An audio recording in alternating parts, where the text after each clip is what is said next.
today we've got a really exciting show. So we've got a guy called Darren Stanton, and he's called the Human Lie Detector. Okay. And he's going to give us lots of tips and advice. And also we've got James, and he's made a new reality show, which is out on Amazon. It's called Now That's Entertainment.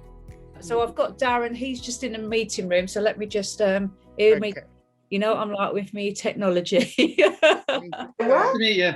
Nice to meet you. Darren, Rusty, Darren. Hello, Darren. How's it going? Anna, Darren, Hi, Anna. Darren. How's it going? Nice. All right. How are you? I'm very well. How are you? Not too bad. So you're known as the Human Lie Detector. Well, like most of us, it's been like that. So I'm basically, my background's an actor, I'm a musician, I'm ex-policeman, but I did psychology at uni. Spent some time in the prison service and working clinically for lots of years. But I've always performed, you know, I've always kind of done stuff. But back in 2010, I've had enough of the police and what I was doing. So I met a PR guy at a networking meeting, and I said, look, I want to get into telly because I've been performing on stage and stuff for quite a number of years. And he came up with an idea. And at the time, it was the general election with Cameron and Gordon Brown. Yeah. And it was like Ashley Cole, or whatever her name is now. She was getting divorced. And he said, I've got an idea. He said, can you tell when people are lying? And I went, well, yeah, that's kind of one of the things that I'm trained in. Yeah. He said, you're the human lie detector. So he put a press release out to the press association. He came up with it, and it just rolled. So then I was assessing Tony Blair and Gordon Brown, and you know, so I've done sort of loads of telly like yourself, not as much as you, but yeah, it's just kind of rolled from there really, and yeah. So I feel like, well, apart from COVID, it's been a roller coaster. Incredible. So it's interesting. How can you tell who is lying? What are the signs? So that's a great question. So essentially, we're looking for an emotional shift, and that tends to be where the blood goes to lips and ears. You'll see a shift in colour, and then blink rate. And then the thing about eye contact is that generally eye contact is 3 to 5 seconds. So as we look at each other now, generally about 5 seconds, it will feel normal to kind of look away. But because liars, they operate on this principle that liars can't look you in the eye, they try to overcompensate eye contact. So what you'll find is that liars will go far beyond 5 seconds. So maintained eye contact is another big one. So we're not just looking for one of these on their own, we're looking for 5 or 6 things in that conversation. When someone's lying, they touch their nose. Yeah, that's one of the signs. Yeah, you'll see a lot of politicians do that. Liars. So it's what they call a self-reassurance gesture. So you'll tend to, men especially, because there's a part of the nose which only men have, which tingles. So it's almost like they call it the Pinocchio effect. So sometimes men especially, because men are 8 times more likely to lie than women. Oh, Really? Wow. You wait till I go and see Andrea, see what she's got to say. I know, that's like, I'm going to go and ask Tom, does my bum look big in this? And if he says... And then other things which you look for, like I assess the royals a lot. I get asked to assess all the royals. You know, I've sort of so much work about Meghan, but in terms of like Prince Harry, William and Charles, they do this gesture. If you watch Prince Charles, he will basically stick his hand in his jacket a lot. And that's like a self-hug, because he's not a confident man, believe it or not. So when he's not feeling confident, he will tuck that in, or he will play with cufflinks, even if he hasn't got them. And what you'll notice is that William and Harry have inherited that same gesture. Wow. Yeah. But that gesture comes from Napoleon, doesn't it? He was famous for it. Yeah, absolutely. It's the thing that the politicians like Trump and Putin do, is a power gesture, and that's they put their hand on the other person's back. So if someone puts their hand on your back to get you through the door first, they see themselves as the more powerful person. Yes, you see that movement. We saw that with Trump a lot, and also the way he stepped in front of people. That's right. All the time, you know, being dominant all the time. Yeah, and another thing was handshakes. You know, we saw Trump especially. He would drag people towards him. Yes, and that's to see if the other person's gonna, is compliant or not. Because if the other person is resistant, then you know they're not going to be a pushover. So, Darren, if you was on like a date or something and you want to know, if you, well, some good tips for dating. I mean, we've discussed this before, haven't we? Yeah. And if you imagine the table, say you're going out for lunch or a meal or dinner, if you imagine the table to be like a tennis court with an imaginary net in the middle. Yeah. At some point in the conversation, if this other person's into you, it'd be quite nice to kind of find that out. So if you were to say put your glass or something else that's on the table in their half of the tennis court, effectively in their half, if they leave it, it means that you're in rapport with them and they're comfortable for you to be like in their space. But if they eventually nudge it back, it means that you're onto a bit of a loser, really. Because if they're not happy for your wine glass to be near them, then they're not happy for you. So it's a psychological trick. So if they allow their glass near you, they're happy to be physically next to you. And then basically sometimes just by asking the question out loud, even if you said, have you ever cheated on anybody? Well, you could say, somebody asked me an interesting question the other day. Are you up for a laugh? And they'll go, yeah. Say, somebody said to me, be honest, have you ever cheated? And it's such a direct question. Yes. If they start to blink and sweat, They have. to be honest, no. No. And that's another thing I've just said. When people are going to basically lie to you, statistically, 70% of people will start the sentence, to be honest with you. Oh, really? Yes. So it's like saying, with the greatest of respect, Rusty, which means they've got no respect. So not all the time, but a lot of the time. And that's why I've got my second book coming out shortly it's called To Be Honest With You. I love that. I want that book. Are you good with catching out people on the phone who are lying to you? Can you, because normally you're not seeing their eye contact or that. That's a great question, Rusty. Basically, one of the other key things is that when people tend to lie, their voice pitch will go up, or it will crack. So what a lot of people don't realise is now that government agencies like HMRC or the Benefits Agency, they've got this software called voice risk analysis software, and especially insurance companies. Now, what they'll do is they'll ask you the questions about the claim, and then they'll say, so thinking about it now, do you believe this to be an honest claim? Now, what the computer will do, it will measure the pitch, and sometimes the human ear won't pick it up, but the computer will. And if it spikes beyond a certain level, they'll flag that for possible fraud. Oh my goodness. That's very interesting. Yeah. So on the phone, normally, if you're talking to somebody and it's maybe it's a tough conversation, if their voice suddenly cracks or suddenly goes high for no reason, it's what we call a red flag. So we wouldn't say they're lying just based on one red flag. We'd need to kind of be aware of 4 or 5. But the voice cracking and pitch level changing is a really good indicator, especially on the phone. That's fascinating because I have a friend. Gosh, I've got all these friends. This particular friend, and she was being conned, basically, like these con men over the phone. Yeah. She was being conned, a love con, really.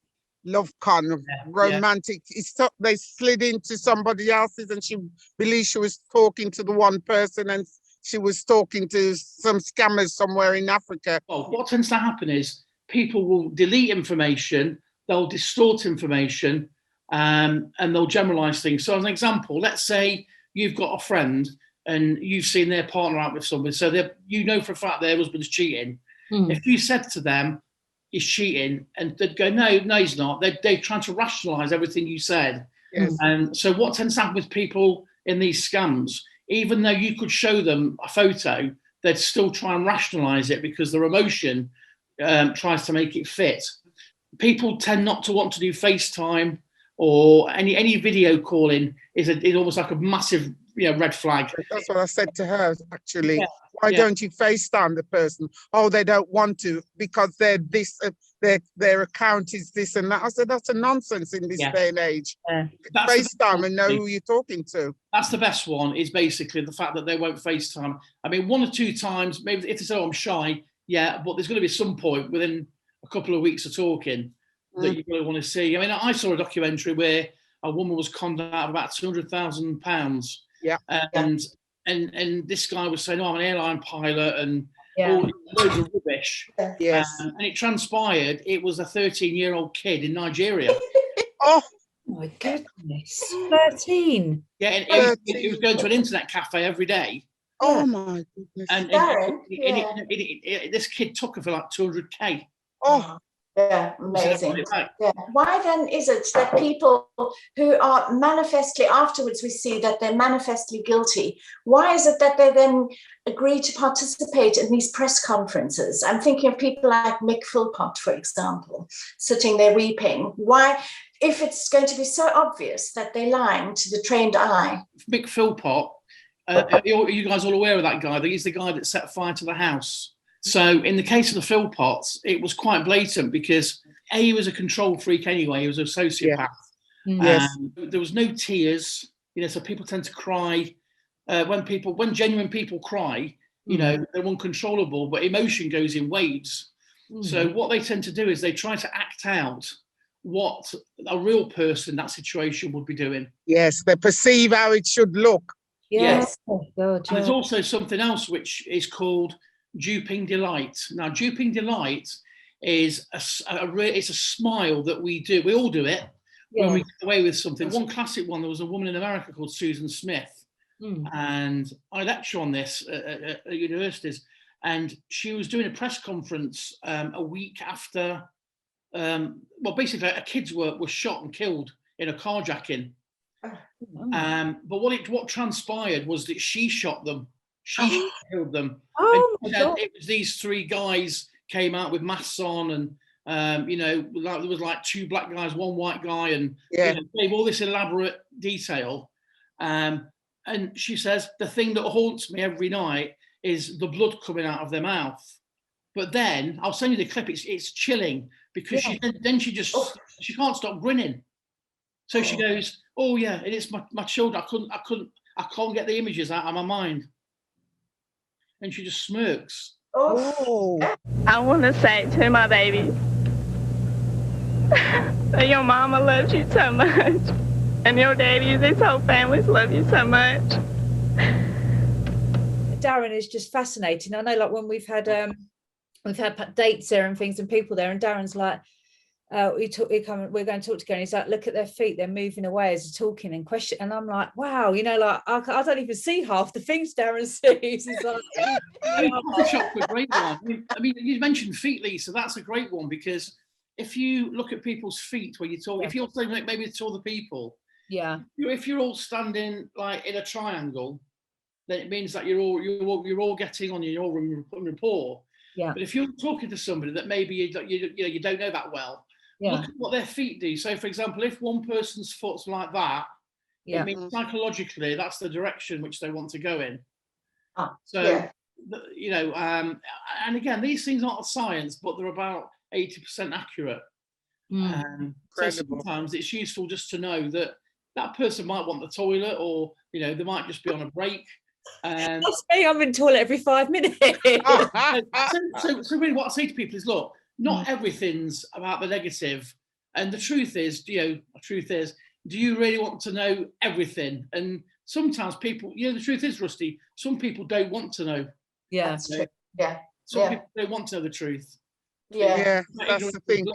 Because the consequences of knowing the truth, sometimes can ruin like where they are. Well, Darren, thank you so much for coming on. I really appreciate it. And yes, it's a pleasure. Thank you. And then I look forward to meeting you guys for real. We can sort something out. Yeah, and when your book's out, let us know. We'll put it on the website anyway. Well, Darren, lovely to see you. And I'll give you a call See you soon. Next week. You take care. But thank you so much. It's been great advice. And lovely to meet you. Yes. And Joanna. Lovely. See you guys soon. Take All care. the very best. Bye. Bye. Bye. Bye, Dad. Bye. He's great content. He is. Yeah. He's so knowledgeable. As you say, he's literally analysed like every politician, I think, royalty. He's like analysed so many people across the world. So incredible. Oh. Hey up, James. How are you? I don't know what you've done to us. We're all in a line on my computer now. That's the first. How are we all right? Yes. How are you? So James, really exciting. So you've got a new show out, haven't you? It's on Amazon. Yeah, so it started 3 years ago on Facebook, and then it evolutionized to being filmed in a studio where the judges were watching videos instead of live acts. Yeah. And then series 4, which we are filming in August, we've got Sam Bailey, who's the singing judge. We've got Richard Jones, who's the magic judge. Sandra Martin from Gogglebox, she'll be the helm at the comedy category. Then you've got George Sampson, who's going to be in charge of the dancing category. And then you've got Stephen Yallop, who's a theatre producer, who's in charge of variety. So if you was to think of any other show, I would say it's X Factor meets BGT, has a baby with Big Brother. I love that analogy. Oh my goodness. I looked at one of your guests. I wrote her name down. Zoe Walker. Oh my gosh, her voice. I don't know if you ladies listen. She's got an incredible voice. How does a moment last forever? How our happiness endure through the darkness of our troubles? Love is beauty, love is pure. We're putting the power of who makes it onto the show in the hands of the public. So I don't know if you watch many shows. Many people have growing up, but you've got X Factor, Britain's Got Talent, The Voice all together now, The Greatest Dancer, so many talent shows, and they have the voting stage at the end of the show when you're voting for who to win. Well, me and my team, and more me, I've got bipolar disorder, so I'm a very eccentric, creative, visionary kind of person. Yeah. And we decided to put the vote at the right beginning of the show. So if you go on www.nowthat'sentertainment.limited, you will see that when we open the voting on the 1st of July, the public will decide who gets in front of the judges, not a bunch of producers, if that makes sense. Yeah, it does. It does, indeed. How did you come up with the idea, though, James? Like, why did you? So I came up with the idea because it's quite a funny story, actually, but we've got time, so I'll say it. But I was always moaning to my family, and I was never getting through to the judges on Britain's Got Talent, X Factor. I always used to be one that wanted to be in front of the camera, and now I'm behind the camera. And he said to me, James, you know what? You're creative, you're clever, you've got the contacts, make your own show, and the rest is history. I decided to put my experience into a show and produce a show that is fair, genuine, real, and authentic. James, where do you find your talent? Like, how do they find you, or do they come to you? Or so all you do is you apply www.nowthat'sentertainment.ltd, you upload your video, and then in July we open the public vote, and the top 10 of each category then go through to the celebrity panel. What can they attain from it? Say I win. Oh, so what do they win? And I win. What can they get? Okay, so we're the first show in history. Yeah. Let's get ready for it. We're the show first ever in history that the winner will get a 24-karat gold trophy. Seriously? Wow. They also win £5,000, and they also win a year mentorship by whichever judge wins the show. Because what happens is, in the grand final of each series, you have one left of each category. So in reality, what's so good about Now That's Entertainment is it's 5 mini competitions. If you try and imagine it, it's 5 mini competitions within a big show. But if you imagine, you've got the best singer out of all the singers, the best dancer, the best magician, the best writer, the best comedian. Can you imagine the competition in the grand final? And that's why it's 5 competitions within a big show. Brilliant. At least it's so sad when you see so many talented people and then only one person wins, when there's so many good ones that could do something. Yes. But yeah, there's a lot of unique aspects to the show. I'm all about being unique. I've even got a sitcom I created called Mrs. Plonker. And it Mrs. Plonker. Mrs. Plonker, yeah. It's Chuckle Vision type viewing, and it's the first sitcom ever to be set in a pet shop. Now, the reason why I did that is what is the UK a lover of? Pets. Yeah. So I thought Oh, I mixed in pets with slapstick and silly names of the family. So you got Mrs. Plonker, who's the mum. Then you've got her husband, Ivor Plonker, who's Ivor the inventor. And then you've got the two sons. You've got Water Plonker and Arthur Plonker. And then you've got the two daughters, Shiza and Ima. I'm a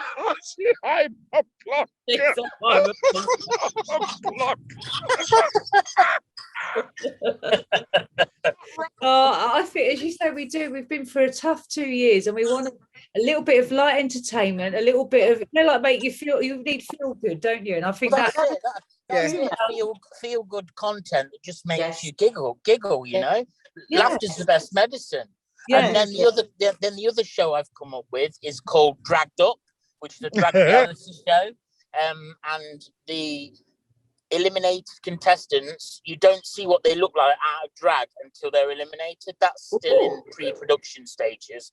I think, as you say, we've been through a tough 2 years, and we want a little bit of light entertainment, a little bit of, like make you need feel good, don't you? And I think that's it. Feel good content that just makes you giggle, you know. Laughter's the best medicine. And then the other show I've come up with is called Dragged Up, which is a drag reality show. And the eliminated contestants, you don't see what they look like out of drag until they're eliminated. That's still in pre-production stages. And then you've got the documentary that I'm creating. The first ever documentary is going to be President Feed's documentary that explores, and Rusty Lee might be able to put in a few pointers on this one.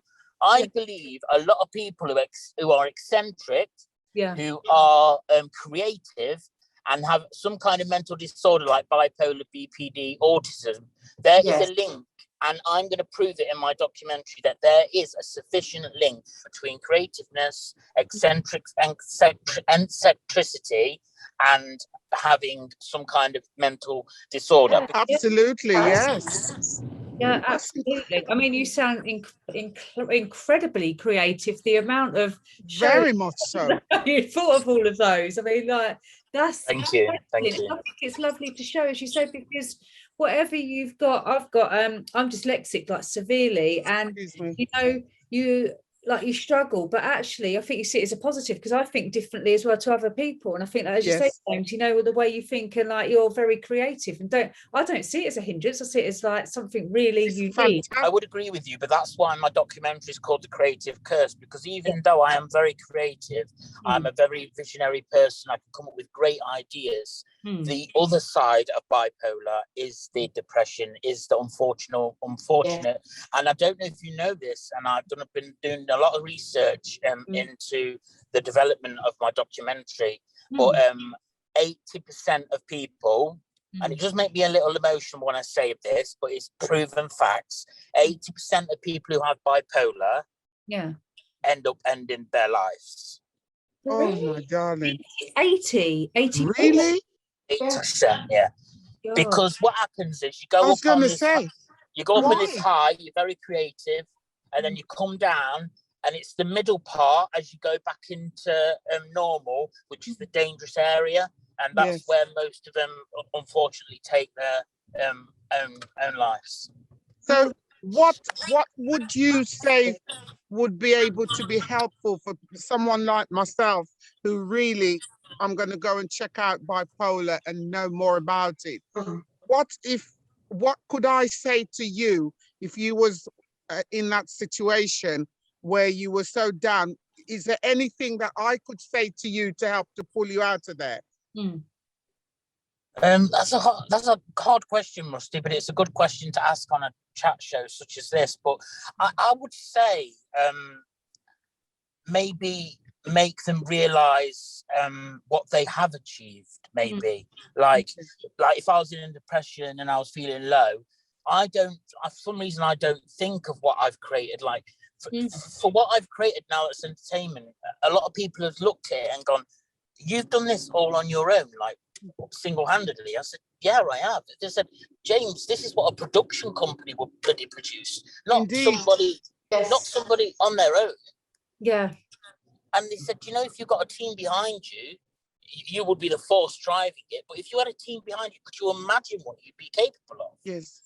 And when they start to think like that, then I start to smile, then I start to be a little bit more happier in how I feel, and then I feel much happier. But I've got to go now. But thank you so much for having me on. It's Right. Good to meet you. Bye. Bye, James. Bye. Bye. Bye. Bye. Oh, bless him. He's really so. Oh. They were both lovely, weren't they? Really lovely guests. lovely chats. Wanting and have a really good week, and I'll see you next week. And both you ladies, Look forward to thank it. you. Lots of love.